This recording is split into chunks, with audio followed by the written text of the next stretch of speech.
Bonjour à tous, prenons un moment aujourd'hui pour continuer à lire et méditer le volume 9 du livre du ciel de Luisa Piccarreta. Au nom du Père qui me crée, du Fils qui me sauve et du Saint-Esprit qui me sanctifie. Amen.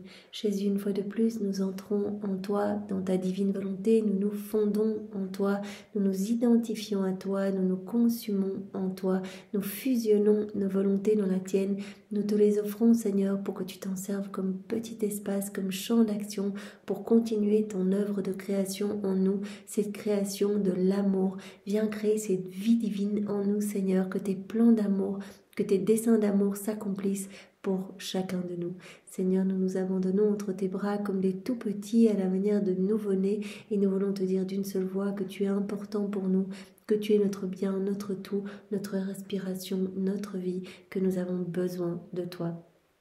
Nous voulons, Seigneur, te dire que nous t'aimons, nous voulons t'adorer, te louer, te bénir, te glorifier, t'honorer, te remercier, t'embrasser, te serrer, le tout avec ta volonté à toi, au nom de toutes les générations humaines, en réparation pour tous ceux qui ne t'aiment pas, ne t'adorent pas, n'espèrent pas en toi, ne croient pas en toi, tous ceux qui te tournent le dos, tous ceux qui critiquent, qui se moquent de ta maman, qui se moquent de toi, tous ceux qui commettent des actes sacrilèges, qui saccagent tes églises, tous ceux qui prononcent des paroles blasphématoires, en réparation pour tous les péchés des hérétiques, des infidèles, des schismatiques, des sectaires, de tous ceux qui se débaptisent, tous ceux qui n'ont pas au plus foi en ta miséricorde, tous les nouveaux Judas, Seigneur, autant de froideur, tant d'iniquité, tant de manque de correspondance à ton amour que nous entendons réparer par le front de tout ce que nous sommes, Seigneur.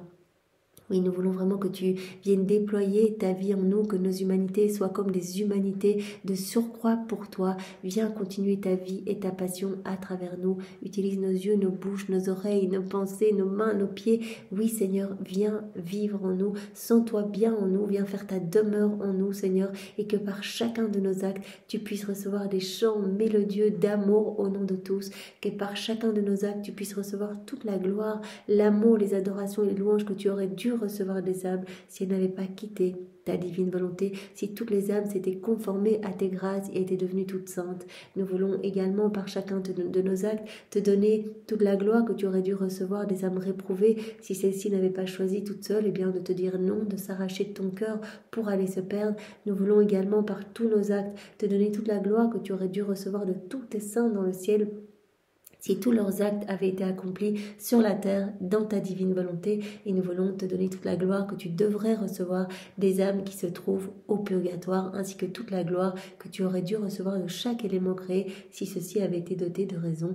Mais comme nous le savons bien sûr, tout a été fait pour nous, nous avons été faits pour toi Jésus, pour ton Père et l'Esprit Saint, nous avons été faits pour être vos petites résidences royales et nous sommes les seuls avec cette raison pour être dans ces échanges d'amour avec vous. Aussi nous prêtons nos voix, nos bouches aux éléments créés pour faire résonner de l'amour partout, pour reconnaître ta paternité divine, pour vraiment nous unir à ta divine volonté partout où elle travaille, et pour unir nos actes aux siens, afin que nos actes et les siens ne fassent qu'un.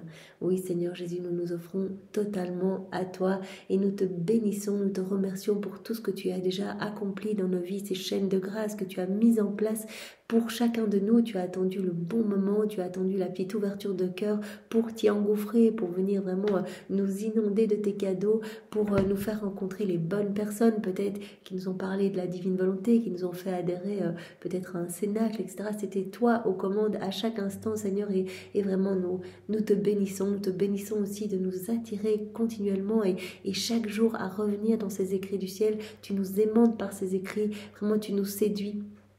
Et vraiment, quand on s'y plonge, après tu nous pousses à la mise en pratique. Vraiment, tu viens nous brûler par ces vérités qui sont des vies divines. Tu nous façonnes, tu nous travailles, tu nous donnes le bien dont tu nous parles. Et puis après, tu nous pousses à la mise en pratique pour que vraiment ces vérités deviennent vivantes en nous. La mise en pratique, c'est-à-dire faire nos actes, nous unir à toi, faire nos réparations, nos rondes, etc. C'est toi qui fais tout en nous, Seigneur. Nous en sommes bien conscients. Nous ne sommes rien, tu es tout.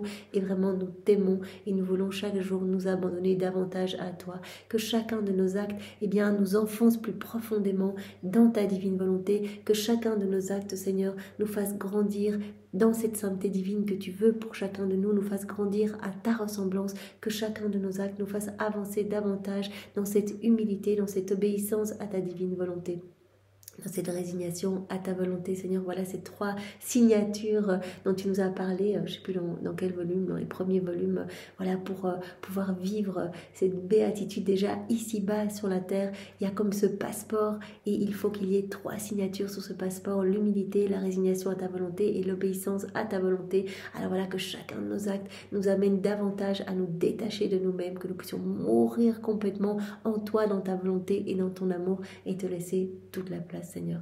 Nous te bénissons et nous t'adorons de nous avoir donné Maman Marie, qui est vraiment notre guide, notre modèle, elle qui est la reine du royaume de la divine volonté. Elle nous y veut et jour après jour, elle intercède pour que nous fassions plus d'actes. Elle vient vraiment nous recouvrir, nous prendre dans ses bras, sous son manteau. Les âmes qui vivent dans la divine volonté sont ses âmes favorites. Ces âmes sont également les favorites de la grâce, de la Trinité. Elles sont les amies, les sœurs. Elles font partie de cette famille royale. Donc vraiment, elles font partie de la famille de tous les saints, de toute la cour céleste. Donc c'est magnifique, nous voulons vraiment faire partie de cette famille, Seigneur.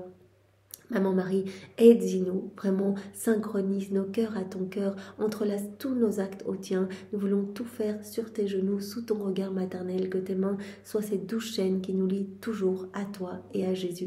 Et si tu nous vois distraits, eh bien prononce ton fiat sur nos âmes, rappelle en nous la vie de Jésus et ramène-nous vraiment à notre juste place dans son cœur, que nous puissions être brûlés, consumés par les flammes ardentes de son amour et devenir à notre tour, eh bien pur amour, pure lumière, ce plan qu'il a pour chacun de nous. On pourra s'unir à lui dans le ciel que quand on sera exactement comme lui. Alors Seigneur, voilà, nous voulons acquérir ta nature divine, devenir par grâce ce que tu es par nature. Nous voulons être comme d'autres, toi sur la terre. Nous voulons sans cesse rester unis à ta divinité, à ton humanité et à ta volonté. Sois béni, Seigneur. Dispose maintenant chacun de nous, que nous puissions comprendre ce que tu veux nous donner, l'accueillir avec ta sagesse et ta compréhension à toi. Enveloppe-nous de ta lumière et mets ton cœur à la place de nos cœurs. C'est vraiment ce que nous voulons. Et d'ailleurs, nous le faisons. Voilà, nous ouvrons chaque poitrine pour déposer ton cœur et puis prendre le cœur de chacun pour que tu purifies chaque âme, Seigneur, et que vraiment chacun puisse être totalement un autre toi, Seigneur. Voilà, que vienne ton royaume. Merci, Seigneur. Merci immensément avec tes propres remerciements. Alors viens, Esprit Saint, viens par la puissante intercession du cœur immaculé de Marie, ton épouse bien-aimée. Viens, Esprit d'amour, Esprit de feu, Esprit de force, Esprit de joie, Esprit de sainteté. Nous t'attendons. Comment pourrions-nous comprendre ces vérités venues du ciel, sorties directement du sein paternel, sans toi, Esprit Saint? Alors viens par la puissante intercession du cœur immaculé de Marie, ton épouse bien-aimée. Esprit Saint, embrase-nous, brûle-nous, bouscule-nous, change nos vies, fais de nous des torches ardentes, que nous puissions parler avec amour et zèle du royaume de la divine volonté. Viens, Esprit Saint, viens par la puissante intercession du cœur immaculé de Marie, ton épouse bien-aimée. Et nous posons bien sûr comme tous les jours cette intention de te glorifier par ce moment, Seigneur, que nos actes soient toujours enrichis des paroles de notre Père et du Ad Gloriam Dei, tout pour ta gloire, Seigneur. Voilà, que ce moment puisse être comme une rosée bienfaisante dans toutes les âmes et te ramener des milliers d'âmes à toi, que tu puisses reprendre cette place d'honneur au milieu de tes enfants, que tous puissent te reconnaître, t'aimer, voilà, que tu puisses être heureux au milieu de tes créatures, Seigneur, que ton royaume s'établisse. Donc voilà, nous allons probablement terminer aujourd'hui ce volume 9, nous l'espérons. Donc voilà, pour répéter, mâchouiller ces vérités, parce que c'est vraiment important. Je vois qu'on fait plus ou moins un volume en une dizaine de jours, et tous les jours on prend vraiment le temps de quelque part ressasser un petit peu ce que Jésus nous a dit. C'est important. Jésus nous dit que à chaque fois qu'on mastique ces vérités, eh bien il y a comme de nouveaux canaux de lumière qui s'établissent entre nous et le ciel, entre le ciel et tous nos frères et sœurs. Et à chaque fois c'est comme si on se donnait à nous-mêmes, comme si notre cœur était du fer noir et qu'on se donnait à nous-mêmes des coups. Cela provoque des étincelles. Cela vient comme rendre plus malléable ce fer noir, notre âme en fait, et Jésus peut nous travailler davantage. Donc c'est vraiment important de se rappeler ces vérités. C'est jamais un moment perdu. Vraiment ça ancre et ça permet aussi de faire un lien avec les autres volumes, de voir le fil rouge, de voir comment Jésus nous travaille toujours de la même façon dans ces 10 premiers volumes où il nous parle vraiment de la sainteté humaine. Louisa, elle doit tout enclore, donc voilà, il travaille Louisa, en même temps qu'il la travaille, il nous travaille. C'est magnifique. Donc il vient vraiment nous donner ce dont il nous parle. C'est très important. Donc quand il nous parle de l'obéissance, de la beauté de la croix, de la pureté d'intention, tout ça il le place en nous. Et au plus on va revoir ces vérités, en reparler, etc., et bien au plus cela va grandir en nous. C'est comme si on venait arroser toutes ces semences qu'il a placées en nous. Donc Seigneur, merci, merci de nous montrer la façon dont tu veux que nous travaillions ces volumes, et vraiment c'est tout uni à toi que nous commençons. Donc nous avons vu ce premier chapitre, laisse-toi transformer. Donc vraiment je veux que tu aimes, en fait, je veux que tu m'aimes sans cesse, que tout soit fait par amour pour moi. Donc à nouveau cette pureté d'intention, celui qui s'unit à moi et qui m'aime va prendre possession de moi, je vais devenir comme sa nourriture, sa propriété, on va être inséparables.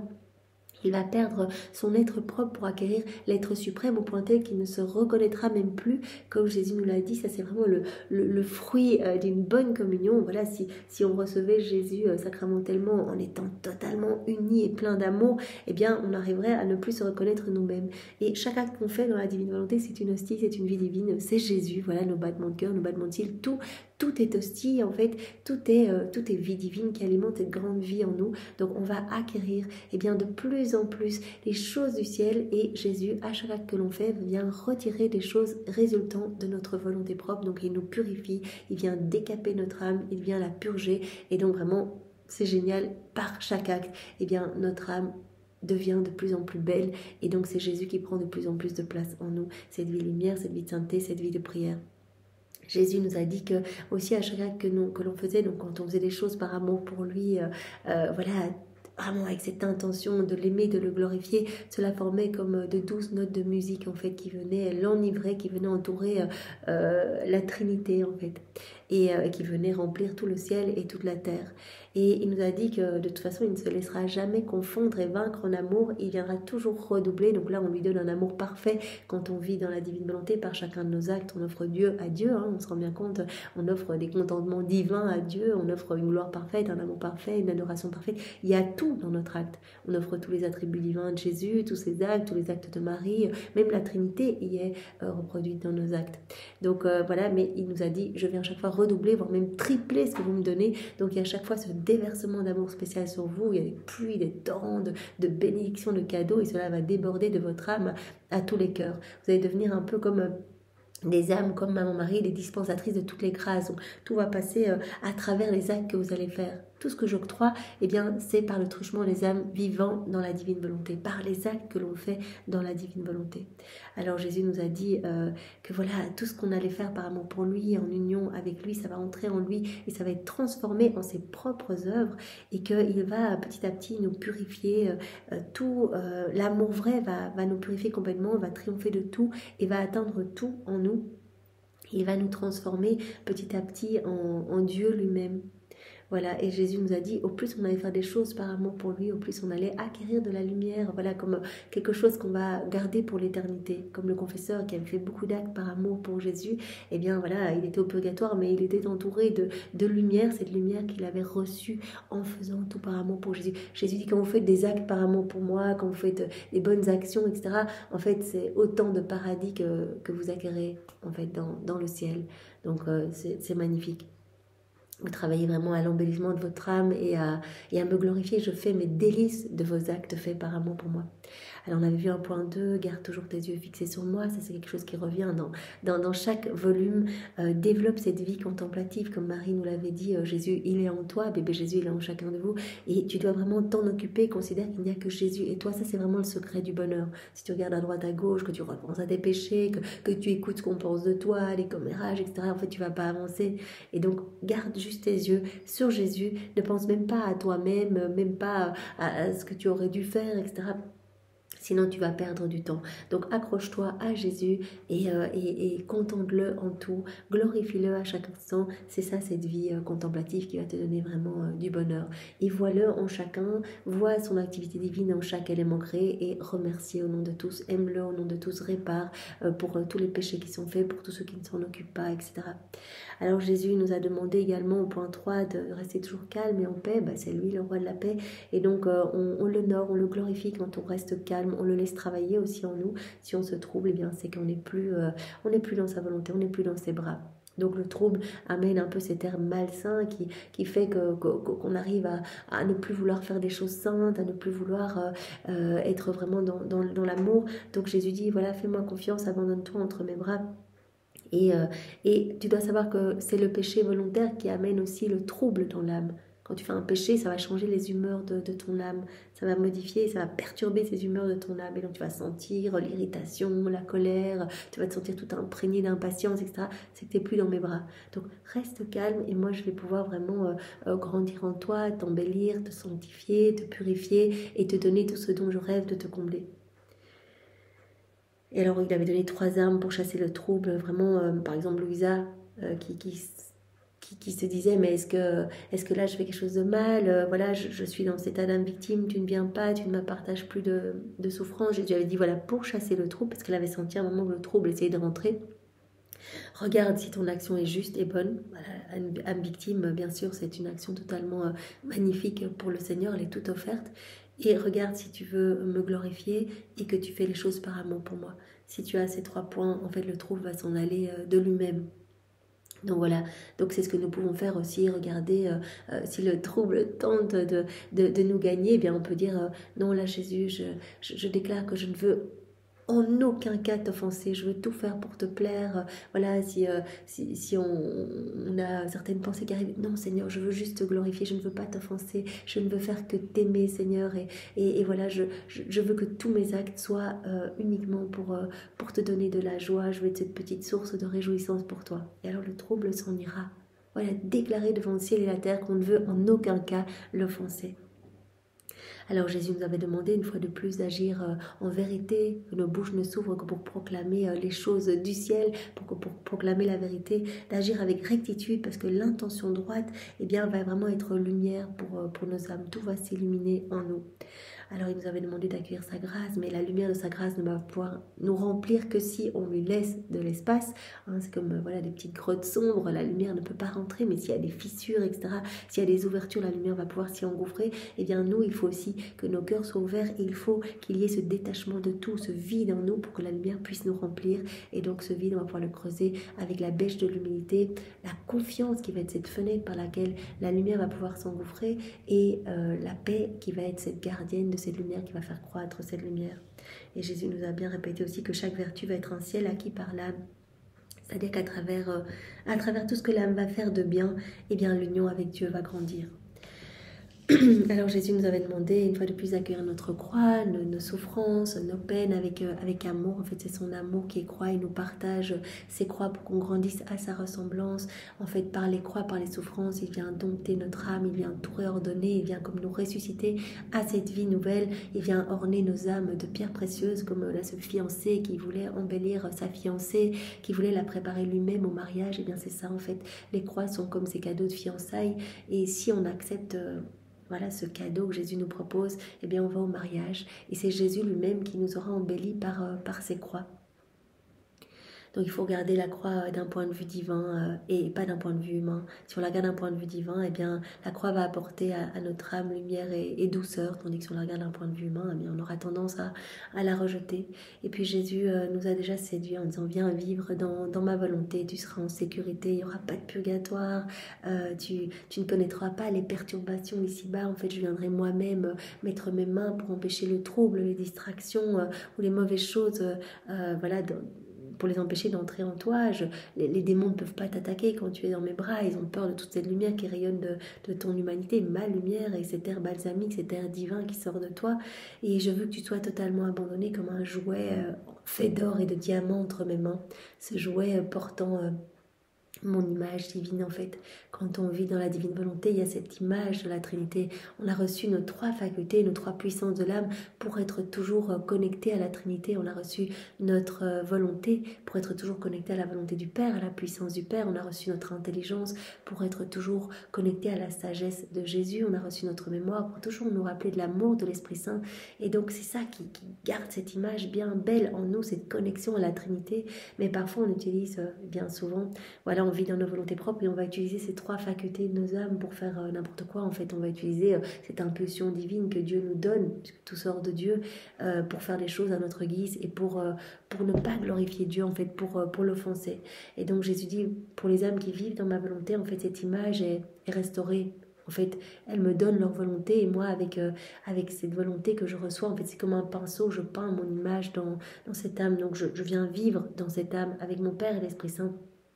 Et ces âmes bien se perdent en moi, en fait. Donc c'est le rien qui se perd dans le tout et le tout qui vient de s'enclore dans le néant. Jésus parlait aussi de ces âmes lui donnant une joie infinie, voilà, qui créant comme des notes mélodieuses, 12 harmonies à chaque fois qu'on fait un acte dans la divine volonté. C'est comme une note supplémentaire à l'orgue qui a été formé dès qu'on a donné notre oui. On a donné notre oui pour vivre dans la divine volonté. Un orgue s'est formé en nous et à chaque acte que l'on fait, eh bien, il y a comme une nouvelle mélodie divine qui vraiment vient envahir ciel et terre. Jésus nous a dit également que vivre dans la divine volonté, c'était presque c'est plus que la communion elle-même, parce que c'est une communion continuelle, tandis que quand on le reçoit, eh bien, sacramentellement, il vient 15 minutes et puis il s'en va. Mais ici, c'est une communion constante, en fait. Jésus dit, votre corps est comme un tabernacle, votre âme est comme un ciboire, et tous vos actes, vos battements de cœur, etc., sont comme autant d'hosties. Donc vraiment, c'est une communion continuelle, et l'âme qui vit en moi, elle m'est totalement irrésistible, je ne peux rien lui refuser. Toutes ces prières, on voit de commandements, d'ordre, parce que j'entends mes propres prières. En fait, cette âme, il n'y a qu'une seule volonté entre nous, une seule âme, un seul cœur, une seule vie, et donc dès qu'elle veut quelque chose, elle veut ce que je veux. Donc en fait, j'entends mes prières, et cette prière va se résonner partout, va rayonner partout, va résonner partout. Voilà, les saints vont répéter cette prière, les éléments créés, la Vierge Marie, partout, cette prière va résonner. Donc je ne peux pas refuser quelque chose à cette âme. D'ailleurs, cela me fait penser, je crois que c'est dans le volume 12 ou 11, Jésus qui parle des dons qui sont donnés à l'âme qui vit dans la divine volonté, et il dit, le premier don, c'est le don de la prière.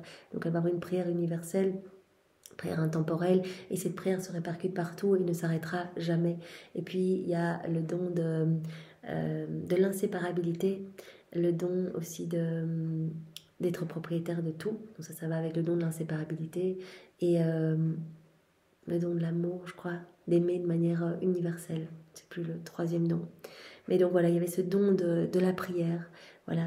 Donc en fait, par nos prières, on va faire prier tous les éléments créés, tout en fait. C'est tellement beau, ça va résonner partout. Donc cette âme, elle m'est totalement irrésistible et dans une union suprême avec moi, et je suis totalement fou d'elle. En fait, c'est vraiment mon paradis, et je vais tout perfectionner en elle. Donc je vais même perfectionner son amour pour les choses saintes, etc.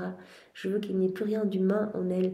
Donc même s'il y a, voilà, vous avez une grande ferveur pour telle dévotion, je vais même purifier ça. En fait, que je veux que votre amour soit mon amour, soit un amour vrai et totalement sanctifié. Voilà, et puis après Jésus au chapitre 2 nous a enseigné sur différentes choses, son amour jaloux pour les âmes lui étant chères.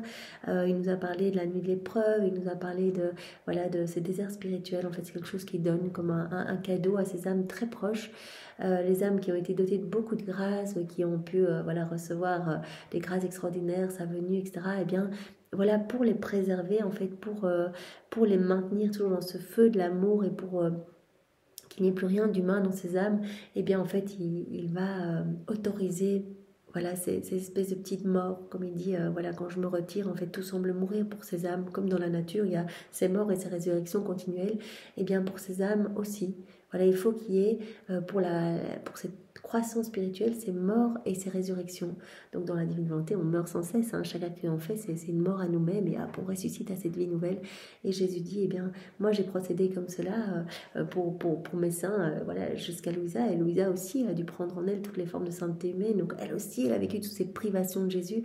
Jésus dit, voilà, c'est mort pour faire mourir en mes âmes saintes, en mes âmes qui me sont si chères, faire mourir tout ce qu'il y a d'humain. En fait, c'est comme un purgatoire, c'est le martyr par excellence. En fait, c'est un martyr divin, cette privation de moi. Et donc en fait, quand il semble par exemple que ces âmes sont pleines de ferveur, de grâce, d'union avec moi, de vertu, il semble même qu'elles aient acquis de nouvelles vies sur tous les points, alors à ce moment-là, eh bien, je me cache et tout semble mourir pour elles, et puis je réapparais, et alors tout ressuscite à nouveau, devient plus beau, plus vigoureux, plus fidèle, plus reconnaissant, plus humble, de sorte que s'il y avait quelque chose d'humain dans ces âmes, eh bien la mort l'a détruit en fait. Cette mort, cette privation de moi l'a détruit. Donc, mais je te récompenserai, Louisa, parce que voilà, chaque fois que tu vis cela, chaque fois qu'une âme vit cela, en fait, elle vient réparer pour toutes les âmes qui me tournent le dos, qui n'ont que faire de moi. Donc ces âmes qui brûlent d'amour pour moi, qui littéralement sont en train de mourir quand elles ne me voient pas, eh bien, elles me donnent la satisfaction que je devrais recevoir de tous mes enfants. En fait, elles viennent réparer pour celles qui viennent même pas le dimanche à la messe, etc.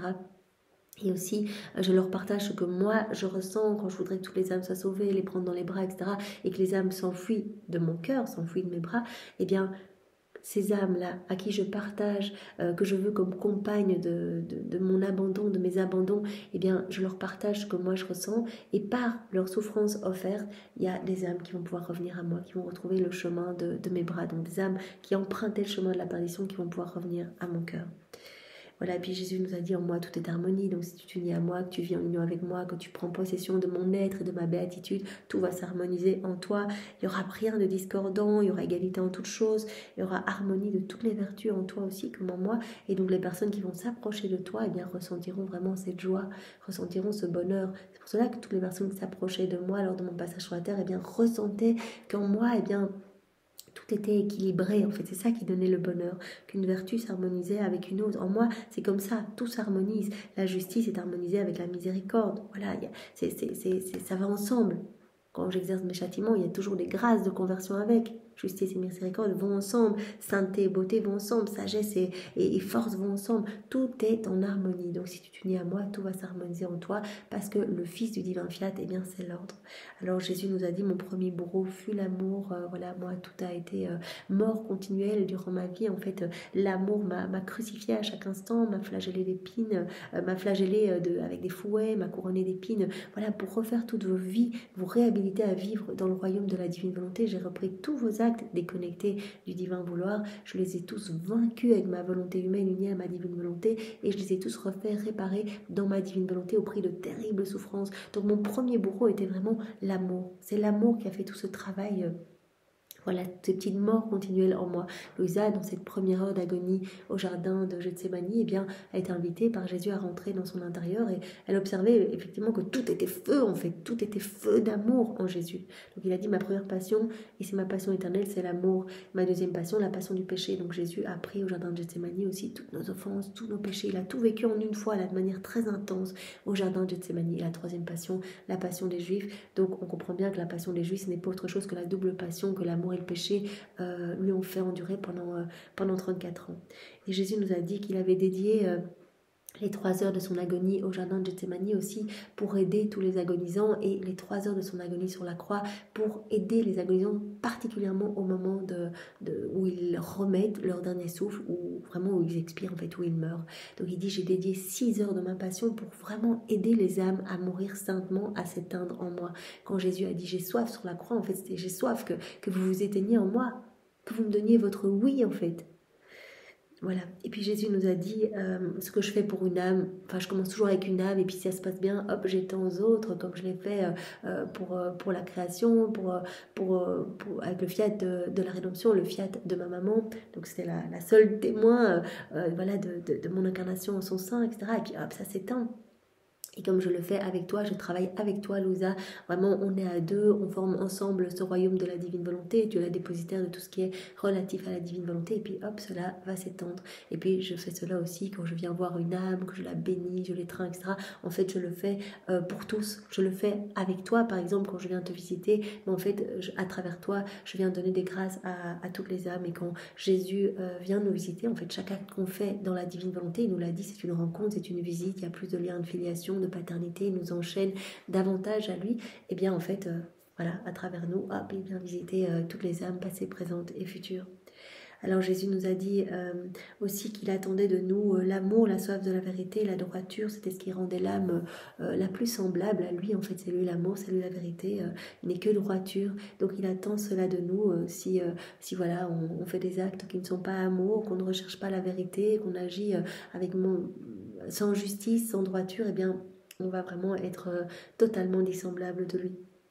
Et il nous a dit, voilà, moi je suis tout puissant et regardez-moi, voilà, avec les yeux de l'amour, avec mes propres yeux. Ne me regardez pas à travers le filtre de votre mesquinerie quand vous pensez que peu d'âmes vont être sauvées parce que j'ai parlé d'une porte étroite, etc. Moi je suis l'immensité et pour moi c'est rien du tout de faire passer des multitudes par des portes étroites, encore plus facilement que même par des portes larges. Donc voilà, il y aura beaucoup d'âmes qui seront sauvées. Jésus nous a parlé de cette pêche miraculeuse. Donc au moment de la mort, eh bien, il se montre et il dit en fait, je montre tout à l'âme et en fait, il y a pratiquement toutes les âmes qui me donnent leur oui. Donc vraiment, même si on a l'impression que beaucoup d'âmes se perdent, en fait Jésus dit, tout ce que vous faites là dans la divine volonté, ça vient entourer ces âmes pour quand vous méditez les heures de ma passion, vous réactualisez tout ce que j'ai fait, etc. Et donc je réapporte soutien à toutes les âmes et particulièrement aux agonisants, vous les entourez de mes mérites, de mes souffrances, des fruits de toute ma passion, des souffrances de ma maman, vous les lavez avec mes larmes, etc. Donc en fait, il y a vraiment énormément de grâce qui entoure les agonisants au moment de leur mort et finalement très peu me donnent le nom en fait et se perdent. C'est pour ça que quand des saints ont vu les âmes arriver en enfer comme des flocons de neige ou beaucoup de saints qui ont vu les petits voyants de Fatima, etc., l'horreur, les âmes qui arrivaient en enfer, en fait, c'est combinable avec ce que Jésus nous dit.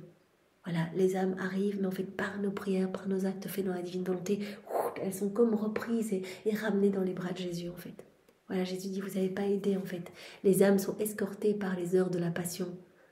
Chaque mot que vous prononcez en méditant ces heures de la passion unies à moi, vraiment c'est cette union qui fait tout évidemment, eh bien je sauve une âme par mot. Vous imaginez, si on médite tous les jours une petite heure de la passion, ça ne prend pas tellement de temps, le nombre d'âmes qui reviennent à Jésus, ça c'est juste tellement bon. Alors après, on a vu le chapitre 3, donc l'homme est si mauvais, on a vu 2 points, voilà, où Jésus nous a parlé des prêtres qui vivent de manière hypocrite. Il y a ceux voilà, qui sont défroqués, qui ont lâché leur fonction. Bon, Jésus dit, bon, ceux-là, ils sont plus en contact avec mon corps. Mais il y a tous ceux qui sont encore là, qui disent me servir, qui m'ont donné leur vie, etc., et qui prétendent être tout à moi.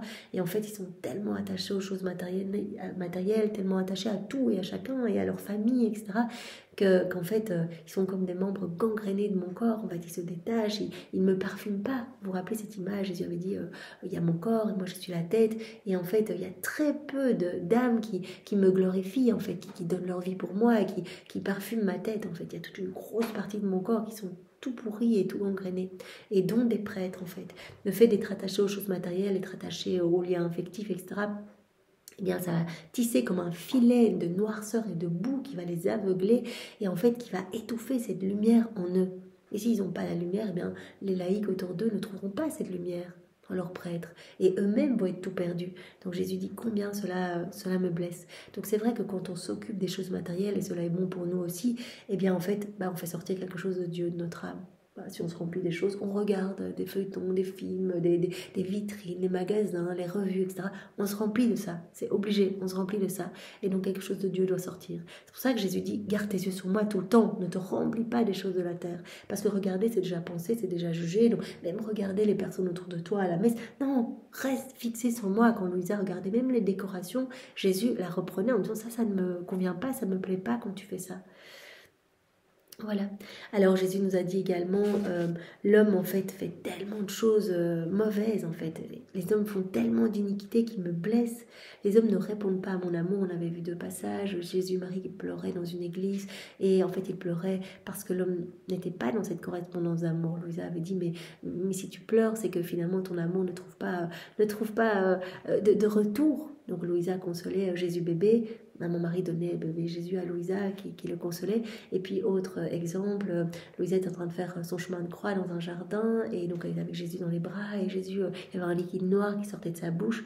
Louisa a d'abord eu peur que ce soit le démon et donc Jésus a dit mais non c'est moi en fait, c'est toute l'iniquité. En fait il y avait un liquide avec quelque chose de très dense qu'il avait essayé de partager à Louisa. Elle n'arrivait pas à retenir cette partie dense.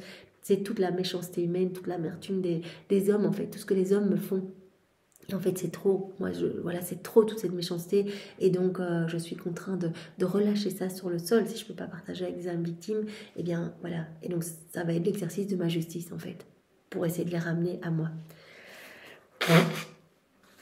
Puis on avait commencé donc le chapitre 4, Intimité Jésus, Louisa, et donc on avait vu que chaque fois à travers Louisa, Jésus s'adressait aussi à nous. Jésus avait dit à Louisa, tu me rafraîchis en fait quand je peux m'abreuver de mon propre amour dans ton cœur. On a vu donc bébé Jésus qui buvait dans le cœur de Louisa, qui buvait comme le lait de Louisa. C'était en fait ce qu'il avait déposé en Louisa. Il venait s'abreuver de ce qu'il y avait mis, en fait, de ces choses saintes qu'il avait mises en Louisa. Donc Jésus, nous aussi, on l'abreuve, on le nourrit, on le console, on le répare, etc. quand on fait nos actes dans la divine volonté. Et alors il avait dit à Louisa, par ton état, tu me lis, tu me gagnes complètement. En fait, je ne peux rien faire sans toi. Tu m'es vraiment voilà, inséparable et tu es irrésistible en fait quand tu me demandes quelque chose. Je ne peux pas faire autrement. C'est pour cela que parfois je me cache pour pouvoir châtier, parce que dès que tu me demandes quelque chose, voilà, venir vers toi et châtier, c'est impossible. Donc c'est pour cela que parfois je ne viens pas. Alors, Jésus avait dit à Louisa, je t'aime et je me donne sans cesse à toi. Vous vous rappelez, Louisa avait demandé, mais comment ça se passe avec les saints? Jésus avait dit, mais ils sont comme des soleils en face du soleil divin. Ils prennent toute leur vie de moi. Je suis leur vie, je suis leur joie, je suis leur bien immense, je suis leur félicité. Ils sont tout remplis de moi en fait. Et en moi, ils trouvent tout. Je suis tout pour eux, ils sont tout pour moi. Et en fait, Louisa avait dit, mais moi alors, je voudrais aussi que tu me donnes tout, que tu viennes sans cesse, etc. Et Jésus avait dit, mais moi, je me donne sans cesse à toi. Je te visite continuellement, je suis la divine volonté, je vis en toi. Et je me donne sans cesse à toi, tantôt personnellement, tantôt par la grâce, tantôt à travers la lumière et bien d'autres manières. Voilà, si je ne me manifeste pas physiquement à toi, eh bien voilà, tu vas ressentir des parfums célestes, etc. Donc je me donne sans cesse à toi, je t'aime, je suis toujours avec toi. Et vraiment, les âmes vivantes dans la divine volonté, elles me sont tellement chères en fait. Je ne peux rien faire sans ces âmes. D'ailleurs, Jésus le disait dans un autre passage, la Trinité, on garde nos yeux sur ces âmes. Vraiment, on est comme aimanté par ces âmes. Voilà, nos bras sont aimantés par ces âmes, nos yeux sont aimantés par ces âmes. On ne peut rien faire sans elles. On les prend partout avec nous.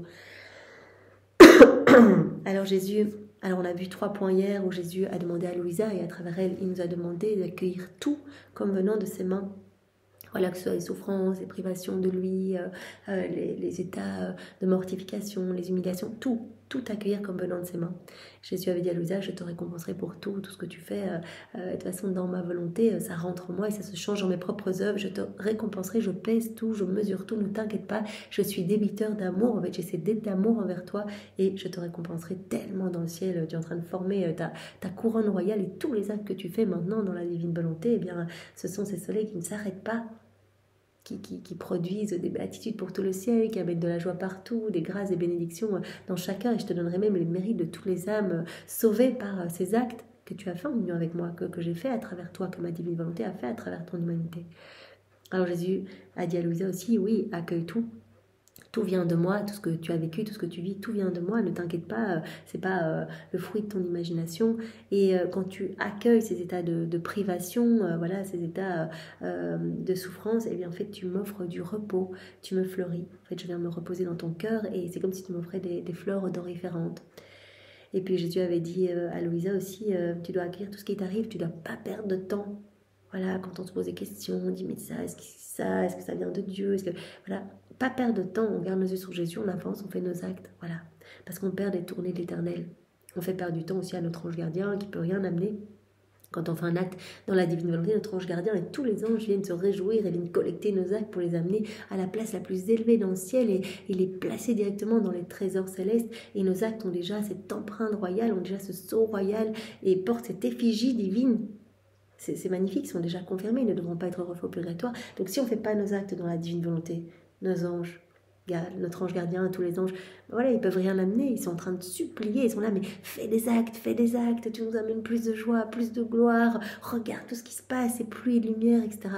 Donc tu fais perdre du temps à ton ange gardien, tu perds du temps toi-même, parce que tu n'embellis pas ton âme, les grâces ne se distribuent pas dans les cœurs, tu ne nous glorifies pas, etc. En fait, tu fais perdre du temps à tout le monde, et moi je dois perdre du temps pour essayer de te ramener dans ma volonté aussi. Vraiment, quand on est distrait, qu'on est nouveau dans nos volontés propres, Jésus est en train de chercher les stratagèmes d'amour qui l'épuisent à un point pour essayer de nous ramener à son cœur. Donc ne perds pas du temps et accueille tout ce qui t'arrive, ne te pose pas de questions, juste adore en silence mes dispositions divines.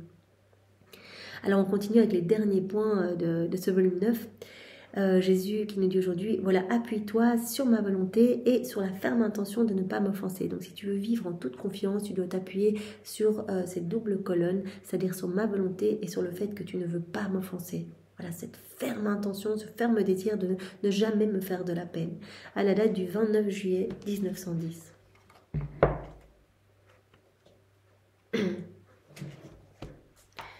Je me trouvais dans mon état habituel et me sentais très méchante. De plus, j'étais troublée parce que mon confesseur m'avait dit que j'avais beaucoup dévié de mon état antérieur et que s'il n'en était pas ainsi, Jésus viendrait. Ayant reçu la communion, je me plaignais à Jésus béni de mes privations en lui demandant d'avoir la bonté de me dire quel est le mal que je fais, car je donnerais volontiers ma vie pour ne pas lui déplaire. Combien de fois ne t'ai-je pas dit, Jésus, que si tu me vois sur le point de t'offenser, même légèrement, je te demande de me faire mourir. Donc là, à nouveau, le confesseur dit, mais j'ai l'impression que tu as beaucoup dévié par rapport à ton état antérieur. Et là, elle se dit, mais qu'est-ce que j'ai fait? J'ai dû faire quelque chose de mal. Donc on voit tous ces passages précédents où Louisa elle se pose la question, est-ce que j'ai fait quelque chose de pas bien, Jésus? Est-ce que, voilà, pourquoi tu ne viens plus aussi souvent? Pourquoi j'ai plus toutes ces visites? Pourquoi tu ne me partages plus tes crucifixions? Jésus avait dit à Louisa, d'ailleurs hier, il lui avait dit, en fait, je venais beaucoup au début pour te travailler, pour t'habituer, pour que tu fasses des souffrances, en fait, tes délices. Mais maintenant, en fait, tu partages continuellement. Tu partages, tu participes à mes souffrances de manière continuelle. Maintenant, ça y est, que ce soit plus ou moins, tu es totalement uni à moi. Donc là, elle continue à se poser un petit peu cette question. D'ailleurs, Jésus lui avait répondu dans un passage précédemment. Il avait dit, mais non, tu n'as commis aucun mal. Parce que si tu avais commis quelque chose de mal, un péché véniel volontaire, ton âme aurait été toute troublée, en fait. Tu aurais été avec de l'impatience, de la colère, de la noirceur. En fait, il y aurait eu une perturbation des humeurs de ton âme. Donc tu l'aurais tout de suite ressenti, en fait. Donc là, tu n'as rien commis de mal. Voilà, elle dit, mais si j'ai commis quelque chose de mal, merci de me le dire. Jésus me dit, ma fille, ne te trouble pas. Ne t'ai-je pas dit, il y a plusieurs années, que pour pouvoir châtier le monde, je ne me déchargerai pas aussi souvent sur toi, et que par conséquent, je ne viendrai pas aussi souvent qu'auparavant, bien que jamais je ne t'abandonnerai. Je suis en toi, je suis la divine volonté, c'est moi qui agis en toi. D'ailleurs, tout est conforme à ma volonté, parce que tu es dans cet état de paix. Même si tu te poses cette question, tu as toujours cette paix profonde en toi. Ça, c'est comme un signe que tout vient de moi. Et je te l'ai dit, si je ne viens pas, c'est parce que je dois châtier mes enfants. Je t'ai dit de plus que pour suppléer à mes fréquents va-et-vient, je permettrai pour toi la messe et la communion à tous les jours, afin que tu puisses y puiser la force que tu recevais auparavant par ma visite continuelle. Voilà, je viens un peu moins, mais regarde, je pourvois à tout, je ne veux pas que tu manques de quelque chose, donc je veux vraiment que tu reçoives, que tu vives la Sainte Messe tous les jours et que tu reçoives la communion tous les jours. J'en suis même venue à menacer ton confesseur s'il ne se prêtait pas à cela. Qui ne connaît pas les châtiments qui sont arrivés depuis?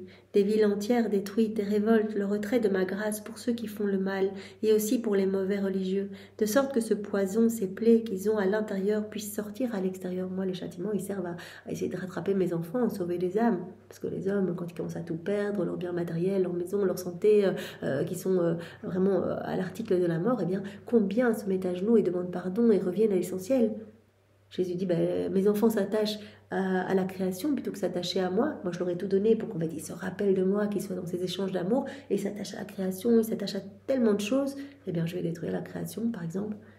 Voilà, pour que les hommes ne s'attachent qu'à moi, se rendent compte que tout est éphémère. Ah, je ne peux plus en prendre. Les sacrilèges sont énormes, donc c'est pour cela que je châtie. Les sacrilèges sont énormes, l'iniquité des hommes est immense, elle blesse mon cœur continuellement. Pourtant, tout cela n'est rien comparé au châtiment à venir. Jésus dit, je vais continuer. Donc parce que je châtie, je ne viens pas te voir, parce que sinon tu me désarmes, tu me forces à ne pas châtier. Parce que combien de fois, Louisa, elle dit, mais ce sont tes images, tes enfants, ne les châtie pas. Et Jésus dit, mais voilà, tu t'offres à moi, alors je ne peux pas les châtier, mais c'est nécessaire, c'est nécessaire. Si je ne t'avais pas déjà parlé ainsi, tu aurais eu raison de t'alarmer. Afin de pouvoir vivre en toute confiance, tu dois t'appuyer sur 2 colonnes. Voilà, pour vivre en toute confiance, pour qu'il n'y ait pas de trouble en toi, que tu vives vraiment en toute confiance, tu dois t'appuyer sur 2 colonnes. La première, l'une d'elles, est ma volonté. En elle, il ne peut y avoir de péché. Sois immergé en moi, il n'y a pas de péché dans ma volonté. Ma volonté pulvérise tout ce qu'il y a de mauvais. Je purifie tout en toi. Donc appuie-toi sur 2 colonnes. La première, ma volonté. Dans ma volonté, il n'y a pas de péché. Ma volonté réduit en miettes toutes les passions et tous les péchés. Il n'y a pas de trouble, il n'y a pas d'inquiétude, il n'y a pas tout ça dans la divine volonté. Donc voilà, si tu veux vivre en toute confiance, appuie-toi toujours sur ma volonté. Elle va réduire en miettes toutes les passions et tous les péchés. Que dis-je? Elle va les pulvériser au point de détruire même leurs racines. Si tu t'appuies sur la colonne de ma volonté, les ténèbres vont se transformer en lumière, les doutes en certitude, les espoirs en réalité. Donc voilà, appuie-toi sur 2 colonnes pour vivre toujours dans la confiance. Voilà, quand elle dit, mais j'ai fait quelque chose de mal, appuie-toi sur 2 colonnes. Reste immergé dans ma volonté. Dans ma volonté, il n'y a pas de péché, il n'y a pas de trouble, il n'y a pas tout ça. Ma volonté vient pulvériser toutes les offenses, tous les péchés et même leurs racines profondes. Voilà, ma volonté va changer les ténèbres en lumière, les doutes en certitude, les espoirs en réalité. Et la 2e colonne sur laquelle tu dois t'appuyer, c'est la ferme intention, la ferme volonté et l'attention constante à ne pas m'offenser, même légèrement. Reste immergé en moi, parce que ma volonté, elle pulvérise tout trouble, tout péché, etc. Et deuxièmement, tu dois avoir cette intention ferme de ne pas m'offenser, même le moindrement. Voilà, en disposant ta volonté à tout souffrir, à tout affronter et à se soumettre à tout plutôt que de me déplaire. Voilà, tout par amour pour moi. Ne jamais m'offenser. Donc tu dois rester avec cette ferme intention de ne jamais me faire souffrir. Première colonne, reste appuyée sur ma volonté. Elle va pulvériser en toi tous les péchés, même les racines des péchés. Elle va changer les ténèbres en lumière, les doutes en certitude, les espoirs en réalité, etc. Et 2e colonne sur laquelle tu dois t'appuyer, c'est vraiment cette ferme intention de ne jamais me faire du mal. En fait, que tu fasses tout pour ma gloire, tout pour m'aimer, ne jamais m'offenser. Donc ça rejoint vraiment les 3 armes données par Jésus à Louisa pour chasser le trouble. Voilà, je veux tout faire par amour pour toi, je veux tout faire pour ta gloire, mon intention est juste et bonne, voilà. Et donc Jésus a dit à ce moment-là, tu vas vivre dans la confiance. Donc appuie-toi sur ma volonté et sur cette intention de préférer mourir plutôt que de m'offenser. Et c'est vrai que Jésus nous avait déjà dit hier que le péché, eh bien, donc changeait les humeurs de l'âme, hein. Donc amène vraiment, le péché véniel volontaire amène vraiment ce trouble, cette impatience, cette inquiétude, etc. dans notre âme. Mais aussi le péché va mettre le chaos total dans notre cœur, le désordre total. Il va déformer notre âme, le péché. Il va mettre le désordre, il va décolorer notre âme, il va l'affaiblir, il va créer comme cette rupture entre nous et Dieu. Donc si on n'a pas l'intention de commettre un péché volontairement, on ne veut pas offenser Dieu, eh bien Jésus dit tu peux vivre en toute confiance. Donc si tu veux vivre en toute confiance, appuie-toi sur la colonne de ma volonté et sur la ferme décision de ne jamais m'offenser. Voilà. Quand l'âme est continuellement appuyée sur ces colonnes, que dis-je, quand ces colonnes sont pour elle plus que sa propre vie, elle peut vivre avec plus de confiance que si elle vivait avec mes faveurs continuelles. Elle peut même avoir plus de confiance que si je lui donnais tout le temps des faveurs en me montrant tout le temps. D'autant plus que je permets aussi cet état pour te préparer à quitter cette terre. Voilà, je permets tout, en fait, tu dois tout accueillir comme venant de mes mains. Cela rejoint tout ce qu'on a vu hier. Donc adore en silence mes dispositions divines. C'est quelque chose que je me redis souvent. Adore en silence mes dispositions divines. Quoi qu'il arrive, situation super difficile, adore en silence mes dispositions divines. Moi je sais pourquoi je les autorise dans ta vie. Accueille tout. Voilà, alors on continue avec le point 8. Fais ce que tu peux, le reste, abandonne-le à mes soins. Donc Louisa va se plaindre de ne pas réussir à parler, à communiquer sur ce qu'elle vit, voilà, tout ce qu'elle perçoit de la divine volonté quand elle est dans cette mer de lumière, etc., qu'elle reçoit toutes ces connaissances. Ça paraît très très clair pour elle quand elle est en dehors de son corps, mais quand elle doit les expliciter, elle a l'impression de balbutier, elle a l'impression de dire des bêtises, etc. Alors Jésus dit, fais ce que tu peux, en fait, tu es vraiment, je te garde dans ma maison, dans la maison de ma divinité, et moi je pourvoirai à tout, moi je m'occuperai de toi en fait. Voilà, abandonne-toi à mes soins.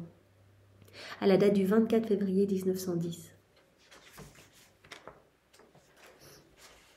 Ce matin à la communion, je me plaignais à Jésus de ne plus être capable de manifester mon état à celui à qui je dois le faire. Oui, souvent, quand je me sens remplie de Jésus, j'ai le sentiment de le toucher partout. Même en me touchant moi-même, je touche Jésus. Ça sent tellement rempli de Jésus. Je dis, mais oui, même quand je me touche, voilà, je suis identifiée à Jésus. Mais je ne sais pas comment en parler. Je suis toute remplie de Jésus, je suis absorbée de Jésus. D'ailleurs, c'est ce que Jésus lui disait hier. En fait, tu es comme immergée dans cette mer de lumière, hein, comme tu es remplie de de cette lumière. Si nous, on se plonge dans la mer, mais tout, on va être absorbé, on va être immergé dans cette mer, et nos yeux, si on les ouvre, vont être remplis de cette eau, nos oreilles, notre bouche, si on l'ouvre, etc. Donc elles se sont toutes remplies de Dieu, mais elle ne sait pas comment parler. Comment parler de tout ce qu'elle vit. Elle ne sait pas comment parler à son confesseur. Je voudrais pouvoir me perdre en Jésus dans le silence le plus strict. Elle dit, mais moi, je suis bien quand je me perds en toi. En fait, je voudrais rester toujours dans le silence. Pourquoi devoir toujours en parler? Et quand on me presse de parler de cela, oh, quels efforts je dois y mettre. Je me sens comme un enfant qui a beaucoup de sommeil, et qu'on veut réveiller de force. Il fait des histoires. Il dit, moi je suis bien, je suis dans cette harmonie, dans cette lumière, je suis remplie de toi, je te sens partout. Et là on vient me dire, vas-y, dis-moi ce que tu as vécu. Elle dit, mais je me sens comme un enfant qu'on sort de son sommeil en fait, et qui fait des histoires. Je disais donc à Jésus, tu m'as départi de tout, de tes souffrances, de tes faveurs, mais aussi de ta voix harmonieuse, douce et suave. Je ne me reconnais plus dans ce que je suis devenue. C'est un signe que Jésus prend toute la place en elle, ne plus se reconnaître. Jésus nous a dit, c'est le fruit d'une bonne communion avec moi. Vous allez, vous aussi, commencer à ne plus vous reconnaître vous-même. C'est ce que Jésus nous a dit. On va acquérir son tempérament, on va acquérir ses humeurs divines. Si tu me fais comprendre quelque chose, Jésus, c'est tellement dans les profondeurs de mon être que ça n'arrive pas à monter à la surface. C'est ancré en moi, c'est dans les fibres les plus intimes, mais ça n'arrive pas à monter à la surface jusqu'à mes lèvres pour que j'en parle. Dis-moi, ma vie, que dois-je faire? Il me répondit, ma fille, si tu me possèdes, tu possèdes tout et cela suffit. Cela te suffit, tu me possèdes, je suis en toi, etc. Fais-moi confiance, c'est moi qui vais m'occuper de tout. Tu crois que c'est toi qui parles de la divine volonté? Jésus lui avait dit, je ne sais plus dans quel volume, c'est ma divine volonté dans le volume 35. C'est ma divine volonté qui se fait toute petite sur tes lèvres pour parler d'elle-même. Tu ne pourras pas parler de ces choses du ciel. Donc fais-moi confiance, tu me possèdes, tu possèdes tout en fait. Qui a Jésus a tout. Tu me possèdes, tu possèdes tout. Et donc fais-moi confiance. Si tu te sens rempli de moi, c'est le signe que je te garde dans la maison de ma divinité, qu'on est unis, inséparables. Si une riche personne admet un pauvre chez elle, elle lui donne tout ce qui lui est nécessaire, même si elle ne lui parle pas tout le temps ou ne la caresse pas. Autrement, ou ne le caresse pas. Autrement, ce serait un déshonneur pour elle. Et ne puis-je pas plus que cette personne riche? Voilà, que je vienne te parler ou non, fais-moi confiance, en fait, c'est moi qui vais m'occuper de tout. Tu es dans ma maison, je te garde dans la maison de ma divinité, tu es dans mes bras, tu possèdes tout, tu es propriétaire de tout, et je t'aiderai, c'est moi-même qui viendrai parler à travers tes lèvres de ma volonté. Par conséquent, calme-toi et essaye de manifester ce que tu peux à ton confesseur. Pour le reste, abandonne-toi à mes soins. Fais ce que tu peux, ouvre ta bouche et prête-moi juste ce que tu es. En fait, je t'utilise comme un instrument et abandonne-toi à mes soins. Voilà, et pour chacun de nous, si on veut parler de la divine volonté, soyons bien sûrs que ce n'est absolument pas nous qui allons le faire, mais que Jésus va se servir. Il a tellement hâte que son royaume s'établisse qu'il va se servir de n'importe qui. Peu importe, qu'on sache parler ou non, peu importe, Jésus va se servir de nous. Et c'est lui-même, et les choses sortiront de manière juste. C'est Jésus qui s'emparera de nos bouches pour parler de son royaume. Il aime quand on parle de sa divine volonté, il entend notre voix tenir compagnie à sa voix. Tous les saints, les anges se réjouissent et viennent écouter. C'est juste absolument magnifique. Donc abandonne-toi à mes soins. Tu vis vraiment dans la maison de ma divinité. Je m'occupe de tout. Alors, on va voir encore un point.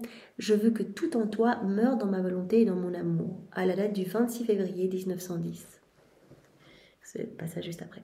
Mon état de privation se poursuit et même il empire. Oh Dieu, quelle dégringolade! Jamais je n'aurais pu croire que je finirais de cette façon. J'espère au moins ne jamais sortir du cercle de ta très sainte volonté. Elle est tout pour moi. J'aurais le goût de pleurer sur mon état lamentable, et c'est ce que je fais parfois. Mais Jésus me réprimande. Il me réprimande alors en me disant des choses comme « Tu veux donc demeurer toujours une fillette ? On voit bien que j'ai affaire à une petite fille. Je ne peux pas me fier à toi. J'espérais trouver en toi l'héroïsme du sacrifice pour moi, mais je trouve à la place des larmes d'une petite fille qui ne veut pas se sacrifier. » Donc Jésus essaie un petit peu de... il coach Louisa en disant « Maintenant on stoppe, on arrête les pleurs. Il faut que tout meure en moi. Même tes désirs, quand tu veux me voir, ton feu brûlant pour moi, ta ferveur, tout doit mourir dans ma volonté, dans mon amour. » Donc, il est en train de et nous aussi, il est en train de nous travailler. Il nous l'a dit, votre amour peut être super fervent, quand il y a la musique, la guitare, etc., les adorations, c'était magnifique parce qu'il y avait telle ou telle personne. Voilà, Jésus va venir sanctifier notre amour. Il va venir le modifier. Il veut qu'on ait son amour à lui. Donc, il veut plus qu'on soit dans les désirs ardents, dans les choses comme ça. Même notre ferveur, il va vraiment, il va tout harmoniser, il va tout modifier, il va nous donner son amour à lui. Donc voilà, Louisa qui pleure d'amour pour Jésus, Jésus commence à la réprimander en disant stop maintenant. Ainsi, quand je pleure, il se montre plus dur et il va jusqu'à ne pas venir du tout ce jour-là. Par conséquent, je suis obligée de m'armer de courage et de refouler mes larmes en lui disant « Tu dis que c'est par amour que tu me prives de ta présence, et pour ma part, c'est par amour pour toi que j'accepte cette privation. Par amour pour toi, je ne pleurerai pas. Et si j'y arrive, il se montre un peu indulgent. Sinon, il me punit plus fortement, ce qui me fait vivre une mort continuelle tout en restant vivante. » Donc voilà, quand elle arrive, elle dit « Je t'offre le fait de ne pas pleurer, je te l'offre par amour pour toi. » Et quand elle pleure, Jésus la punit, la réprimande en disant « Non, maintenant, tout doit mourir dans ma volonté et dans mon amour, même tes désirs, même... en fait, tout, tes souffrances, tout doit mourir en moi, en fait. » Donc après avoir passé une journée de ce genre, je n'ai pu refouler mes larmes. Jésus me le fit payer comme je le méritais. Mais tard dans la nuit, ayant pitié de moi, il se manifesta comme si une petite fenêtre de lumière s'était ouverte dans mon esprit. Il me dit « Ne veux-tu pas comprendre, ma fille, qu'avant de quitter ce monde, tout doit mourir. Tu dois mourir à tout. Tu dois mourir à tout. C'est-à-dire que tu dois mourir à la souffrance, au désir, aux faveurs, tout. Tout en toi doit mourir dans ma volonté et dans mon amour. » Voilà, sinon eh bien, tu devras passer par le purgatoire. Si tu veux t'unir à moi directement dans le ciel, dans ma gloire, tout doit mourir en toi. Donc Jésus nous donne déjà cette chance de pouvoir vivre ce purgatoire ici-bas, en mourant à chaque instant à nous-mêmes pour lui laisser toute la place. Donc tout doit mourir dans ma volonté et dans mon amour. Tes souffrances, tes désirs, voilà. Tout en toi doit mourir dans ma volonté et dans mon amour. Au ciel, ce qui entre dans l'éternité, c'est uniquement ma volonté et mon amour. Et donc cela nous rappelle ce que Jésus nous avait dit concernant ces saints. Les saints, ils ont un amour stable, déjà, c'est pas un amour plein de ferveur, un amour sensible, ça, un amour fort, un amour stable, le même amour que Jésus. Et ils ne recherchent que l'amour et la divine volonté. Il n'y a plus de vertu dans le ciel. Ils renaissent continuellement à cette vie d'intimité divine, en fait. À cette intimité divine. Voilà, donc c'est ce que Jésus dit à Louisa.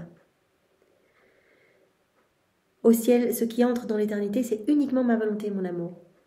Ne pourra rentrer dans le ciel que l'amour et la divine volonté. Point. Tout ce qu'il y a d'humain devra être purgé au purgatoire. Rien d'humain ne pourra rentrer au ciel. Donc voilà, on peut déjà mourir à nous-mêmes à chaque instant pour que vraiment cette vie d'amour, cette vie de sainteté, cette vie même de la divine volonté puisse grandir en nous. Au ciel, ce qui entre dans l'éternité, c'est uniquement ma volonté et mon amour.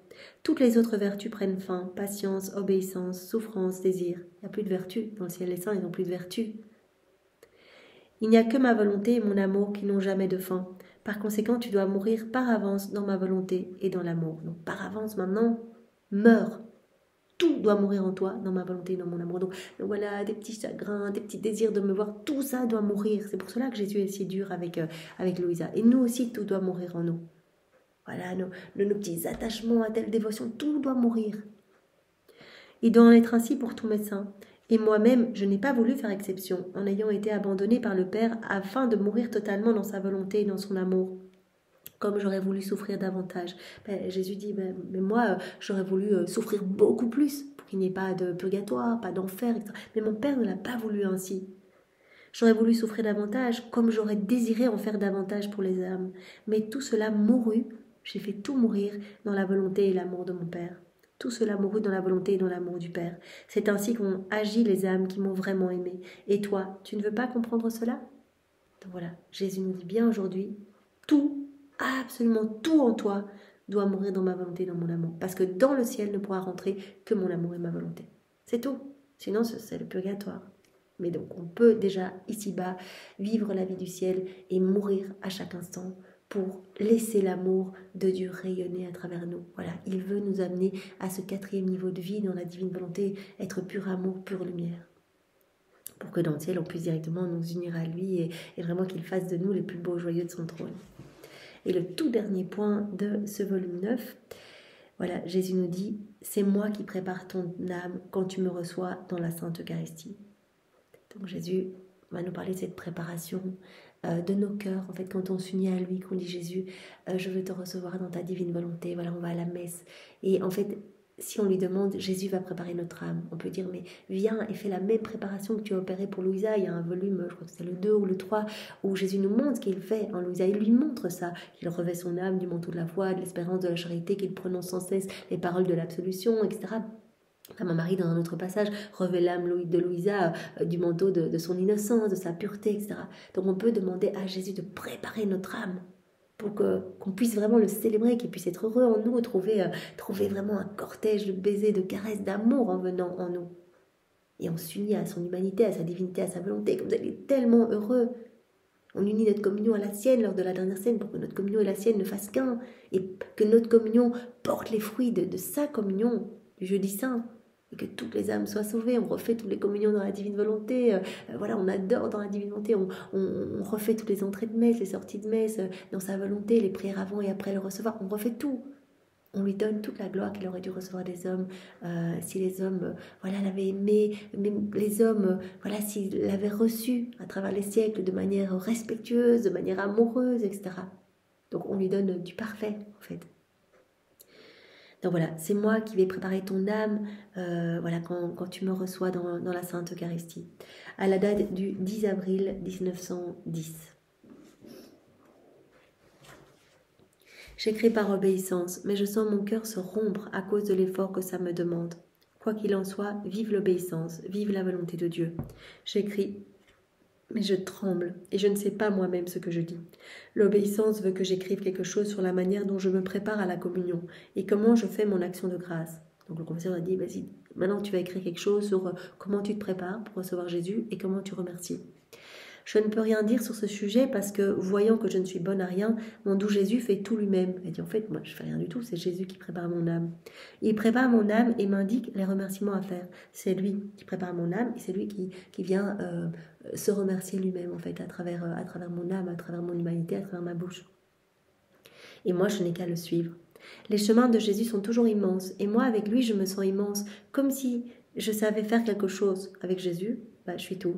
Voilà, je suis comme cette petite goutte noire, sans Jésus je peux rien faire, je suis toute perdue, etc. Mais avec Jésus, si je me plonge dans cette mer de lumière, en fait je deviens lumière moi aussi. Il est immense, je deviens immense avec lui. Après, quand Jésus se retire, je suis toujours la fille stupide, la petite ignorante, la petite cativa, ça veut dire mauvaise. Et c'est précisément pour cela que Jésus m'aime, parce que je suis ignorante, que je ne suis rien et que je ne peux rien. Sans toi, Jésus, je ne peux rien. Avec toi, je peux tout. Donc voilà, je m'unis à toi pour te recevoir. C'est toi qui vas venir préparer mon âme. C'est toi qui vas te donner le cortège de baisers, de caresses et de remerciements. Sachant que je veux le recevoir à tout prix, et afin de ne pas être déshonoré en venant en moi, mais plutôt d'y recevoir les plus grands honneurs, il prépare lui-même mon âme. C'est ce que Louisa explique à son confesseur et nous explique à chacun de nous. Il me donne ses propres choses, il me donne ses mérites, ses vêtements, ses œuvres, ses désirs, en somme tout lui-même. Il me recouvre tous ses actes, de son humanité, il me recouvre des insignes de sa passion, il me donne, il vient placer dans mon cœur ses propres choses, ses mérites, sa vie, ses vêtements, ses désirs, tout lui-même en fait. S'il le faut, il me donne aussi ce qu'ont fait les saints. Car tout est à lui. S'il le faut, il me donne même ce qu'a fait sa très sainte maman. Il vient passer tous les actes de Maman Marie, les actes des saints, etc. Alors moi aussi, je dis à tous, Jésus, fais-toi honneur en venant en moi. Maman marraine, tous les saints et tous les anges. Je suis tellement pauvre que tout ce que vous avez, mettez-le dans mon cœur. Non pour moi, mais pour Jésus. Donc voilà, c'est quelque chose qu'on peut faire aussi. Jésus vient préparer mon âme, donc Jésus va mettre toute sa vie, tout ce qu'il a fait, ses actes en nous, ses mérites, ses vêtements, tout lui-même en fait, ses désirs, ses œuvres. Et il peut aussi placer tout ce qu'ont fait les saints, tout ce qu'a fait sa Sainte Mère, etc. Mais on peut aussi le demander, on peut demander à tous les saints de venir nous préparer. Tout ce que vous avez fait de beau, vos actes d'amour, tout, venez tout placer dans mon cœur. Donc voilà, tous les actes de Louisa, les actes d'Adam dans son état d'innocence, voilà, les actes d'amour des prophètes, les chapelets, les prières, les martyrs, les jeûnes, les mortifications. Hop, venez tout placer dans mon cœur, pas pour moi, pour Jésus. Et je sens que tout le ciel coopère à me préparer. Donc voilà, Jésus qui vient préparer l'âme de Louisa, et Louisa, poussée, se sent appelée à demander à tout le ciel de venir la préparer, à tous les saints, à tous les anges, à Maman Marie de venir la préparer. Et après que Jésus est descendu en moi, j'ai le sentiment qu'il est tout à fait satisfait, se voyant honoré par ses propres choses. Il retrouve toutes ces choses en fait. Il retrouve toute sa vie, il retrouve la vie de sa maman, il retrouve ses actes, il retrouve les actes des saints, il retrouve tout. Il y a tout dans la divine volonté, il retrouve tout. Et donc il est heureux. Il semble que Jésus, en descendant en moi, est tout à fait satisfait. Il se voit honoré par ses propres choses. Parfois, il me dit « Bravo, bravo ma fille ! Comme je suis content, comme je me plais ici. Partout où je regarde, je trouve des choses dignes de moi. Tout ce qui est à moi est à toi. Combien de belles choses tu m'as fait trouver en toi. Sachant que moi, je suis très pauvre, que je n'ai rien fait et que rien n'est à moi, je me réjouis du contentement de Jésus et je dis « Oh Jésus, je suis heureuse que tu penses ainsi. Il me suffit que... Je suis heureuse que Jésus pense ainsi. Il me suffit qu'il soit venu. Ça ne me fait rien de m'être servi de ses propres affaires. Les pauvres doivent recevoir des riches. Il est vrai qu'il se trouve ici et là, en moi, des lueurs de la manière de faire de Jésus. Je recommence. Il est vrai qu'il se trouve ici et là, en moi, des lueurs de la manière de faire de Jésus à la communion. Mais je ne sais comment réunir ces lueurs et en faire une préparation et des remerciements appropriés. Il me manque la capacité. Je dis, c'est vrai que j'ai des lueurs sur la manière de faire de Jésus à la communion, etc. Comment remercier. Mais moi, je suis pas capable de faire tout ça. Il me manque la capacité. Donc, en fait, voilà, je demande à Jésus de venir me préparer et je sais que ce sera parfait. Je demande à tout le ciel de venir me préparer. Et là, je suis sûre que Jésus trouvera tout son contentement parce qu'il trouvera ses propres choses en moi. Il me semble que je me prépare en Jésus lui-même. Donc, je me prépare à la communion en Jésus lui-même. Je me plonge en lui et je dis, vas-y, Jésus, prépare mon cœur. Et que je le remercie à l'aide de lui-même. Et c'est lui qui me guide pour les remerciements. Je le remercie à l'aide de lui-même. Je lui offre ses propres remerciements, les remerciements du Père, les remerciements de Maman Marie, etc. Je lui offre ces choses pour le remercier. Et je me prépare pour le recevoir en Jésus. C'est Jésus qui me prépare en fait, avec toutes ces choses à lui, avec ses œuvres, ses désirs, ses actes, etc. Et tout le ciel me prépare également. Voilà, bien c'est très beau. Prochaine fois que nous allons communier, voilà, donc non seulement évidemment on rentre dans l'église, on demande vraiment de vivre tout dans la divine volonté, on se prosterne au nom de tous, au nom de tous ceux qui rentrent et qui commettent des actes sacrilèges dans les églises, etc. On accueille l'absolution du prêtre avec cette prière pénitentielle, on peut se mettre à genoux et imaginer vraiment plonger toutes les âmes, passées, présentes et futures dans l'océan de la miséricorde de Dieu et de dire en leur nom, mais ne regarde pas mes péchés, mais ton infinie miséricorde et j'accueille ton pardon. Donc on peut accueillir ce pardon au nom de tous et puis on écoute toutes les paroles, on ouvre chaque oreille, chaque ouïe, chaque intelligence, chaque cœur pour accueillir ces paroles qui sont vivantes et transformatrices. Et puis voilà, on peut demander à Jésus vraiment de nous préparer au moment de l'offertoire. On peut déposer notre volonté, notre vie sur l'autel, s'offrir à Jésus pour soulager ses peines, plonger dans sa divine volonté. Voilà, toutes les âmes de tous les temps. On peut remplir toutes les molécules d'air de chaque église, de chaque chapelle, etc. partout et célébrer la messe d'actes de louange, de bénédiction, de remerciement. Et puis voilà, on va demander à Jésus aussi de nous préparer lui-même. On peut déjà le faire le matin, si on va tous les jours à la messe, on peut déjà demander au moment où on ouvre les yeux, voilà, on offre notre journée, on fait nos actes préalables, puis on peut demander à Jésus de déjà nous préparer en fait, qu'il prépare déjà notre cœur pour que nous puissions vraiment l'honorer et le célébrer, qu'il puisse trouver toutes ces choses en nous. On peut demander à tout le ciel, à Louisa, à Maman Marie, de venir également préparer notre âme.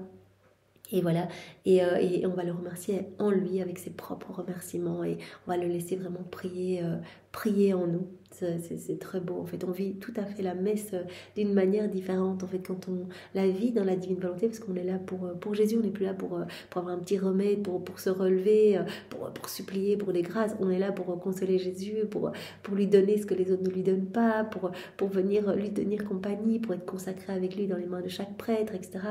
Pour le recouvrir de la pureté des anges au moment de la consécration, de la pureté de Maman Marie, etc. Pour lui retirer parfois la nausée qu'il ressent quand il est dans les mains de prêtres qui ont des mains indignes ou qui vraiment le consacrent, mais en renouvelant, comme il le dit, en renouvelant le déicide, en fait. Il dit, je suis comme un petit agneau et j'attends à nouveau ma mort, parfois dans les mains de certains prêtres qui sont en état de péché mortel, etc. Donc vraiment, on est là pour consoler Jésus, pour lui donner ce que les autres ne lui donnent pas, pour l'entourer de l'amour de sa maman, pour qu'il puisse trouver en nous tout son contentement, tous ses délices, et qu'il puisse vraiment, voilà, à travers notre communion, et bien, distribuer les fruits de sa propre communion dans notre cœur et puis dans tous les cœurs, et que, voilà, il puisse y avoir vraiment... un renouvellement complet des cœurs et vraiment du monde. Merci Seigneur pour tous ces passages et pour comment tu nous as guidés tout au long de ce volume 9. Nous te bénissons, vraiment c'est toi Seigneur, c'est toi à chaque instant. Nous ne serions pas capables de le faire sans toi. Alors Seigneur, merci, merci pour ce que tu fais, merci d'imprimer ces vérités de manière si douce et jour après jour vraiment de les ancrer en nous davantage. Merci Seigneur pour ce que tu nous donnes, merci avec tes propres remerciements, merci et nous t'aimons avec cet amour trinitaire, avec l'amour du Père, l'amour de l'Esprit Saint, avec ton amour manifesté partout dans l'œuvre de la création, partout dans toute ta vie, dans l'œuvre de la rédemption, dans chaque sacrement. Nous t'aimons avec l'amour de Maman Marie, avec l'amour des saints, avec l'amour des anges, avec l'amour de Louisa. Nous t'aimons avec tous tes attributs divins. Nous t'offrons, Seigneur, tout cet amour auquel nous greffons nos actes d'amour personnel, nos je t'aime personnels. Nous voulons également te réoffrir tous les actes accomplis dans ta divine volonté par Adam, par Maman Marie, par Louisa, les âmes à la suite de Louisa, ainsi que tous les actes accomplis par amour pour toi, par tous les hommes, tous les saints de tous les temps. Voilà, et ce paquet d'amour, on va te l'offrir continuellement. Ça n'a l'air de rien, mais cela ébranle le ciel et la terre, et Jésus est en train de recevoir des douches, des torrents d'amour, et ce en plus continuellement à chacun de nos mouvements, à chacun de nos pas, et ce jusqu'à nos derniers souffles. Alors Seigneur, sois immensément béni et ne permets pas qu'on se sépare de toi, ne permets pas qu'on t'enfonce moindrement, voilà comme tu nous l'as dit aujourd'hui, que si on voulait vivre vraiment en toute confiance, on doit s'appuyer sur ta volonté et on doit s'appuyer sur ce ferme désir de ne jamais t'offenser parce que le péché vient défigurer notre âme, vient tout désordonner en nous et nous éloigne de toi, et puis le péché vient aussi amener cet air de trouble en nous, vient amener cet air infernal en nous et nous imprègne complètement de noirceur au point tel qu'on n'arrive plus à revenir dans tes bras. Donc vraiment que nous ayons toujours cette intention de te glorifier, de te faire plaisir, de tout faire pour toi, par amour pour toi Seigneur, et vraiment cette ferme intention de ne jamais t'offenser. Sois béni Seigneur et aide-nous, nous t'aimons. Au nom du Père et du Fils et du Saint-Esprit, Amen. Soyez tous bénis, passez une belle journée. Au revoir.